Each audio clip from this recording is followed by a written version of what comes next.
নমস্কার, 7 hour news নেটওয়ার্কে আপনাদের স্বাগত। রাজ্য জুড়ে বারংবার সামনে আসছে একের পর এক অঙ্গনওয়াড়ি কেন্দ্রের বেহাল দশা। এবার আবারও সেই একই লজ্জার চিত্র ধরা পড়ল মালদার হরিশ্চন্দ্রপুর 1 নম্বর ব্লকের মহেন্দ্রপুর গ্রাম পঞ্চায়েতের অন্তর্গত দক্ষিণ মহেন্দ্রপুর গ্রামের অঙ্গনওয়াড়ি কেন্দ্রে। সূত্রের খবর, 2017 সালে হরিশ্চন্দ্রপুরে ভয়াবহ বন্যা হয়, আর সেই থেকেই ক্ষয়ের পর্ব শুরু হয়েছে এই অঙ্গনওয়াড়ি কেন্দ্রের বিবিধ জায়গায় রয়েছে অসংখ্য ফাটল, ধসেও গেছে ভবনের একাংশ। এখানেই শেষ নয়, সেন্টারের অনেকটা অংশই চলে গিয়েছে পার্শ্ববর্তী পুকুরের গ্রাসে। এছাড়াও এই কেন্দ্রের ভেতরে সাপ থেকে পোকামাকড় সবকিছুই বাসা বেঁধেছে। এখানে অঙ্গনওয়াড়ি কেন্দ্রকে এক ভুতুড়ে বাড়ি বললেও ভুল কিছু হবে না। তাই স্বভাবতই আতঙ্কে শিশুদের পড়তে পাঠাতে চাইছেন না অভিভাবকেরা।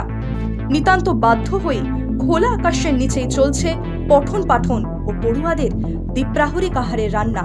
তাই এখন কার্যত বাড়ি বাড়ি গিয়ে পড়ুয়াদের পড়তে পাঠানোর অনুরোধ জানাচ্ছেন এই কেন্দ্রের কর্মী বিউটি ঝা। প্রশাসনকে জানিয়েও যে খুব একটা সুরাহা মেলেনি, সে কথাও জানালেন আমাদের। কি বললেন তিনি, চলুন শোনা যাক। ঘর ভেঙে গেছে, ঘর বসে গেছে, একদম ফেটে চারচির হয়েছে। মারা ঘরের মধ্যে ঢুকতে দেয় না বাচ্চাদেরকে। আমার বাচ্চার যদি ক্ষতি হয়ে যায় তাহলে কি তুমি দিবা? আমাদের দায়িত্ব কে নিবে? বাচ্চা কতদিন ধরে এই সমস্যা? বন্যা বন্যা থেকেই হচ্ছে, বন্যাতেই ঘর বসে গেছে, জল ঢুকেছিল। বাড়ি বাড়ি যে গিয়ে ডেকে নিয়ে আসি, বলে যে যদি আপনি বাইরে ভালো জায়গাতে আপনি পড়ান, খাবার দেন, তাহলে আমাদের বাচ্চা যাবে। আর নাহলে আপনি যদি ওই ঘরের মধ্যে খাবার দেন তাহলে আমাদের বাচ্চা যাবে না। তো এই কারণে কোনো প্রশাসনকে জানিয়েছি, সিডিপিওকে জানিয়েছি, সুপারভাইজারকে জানিয়েছি, বিডিওকে জানিয়েছি, সবাইকে জানিয়েছি। কি বলছেন তারা? বললো যে দাঁড়ান, আপনারা জায়গা দেন, তারপরে আমি কোথা থেকে জায়গা দিব? জায়গা যে ঘর আছে এখানে আমাকে ঠিক করে দেন, আমি এখানেই পড়াবো। অন্যদিকে হরিশ্চন্দ্রপুর 1 নম্বর ব্লকের সিডিপিও আব্দুল সত্তারের সঙ্গে যোগাযোগ করা হলে তিনি কি জানালেন শুনবো। সেন্টারটা একটু রিপেয়ারিং এর জন্য আমরা দিয়েছি পাড়ের সমাধানে।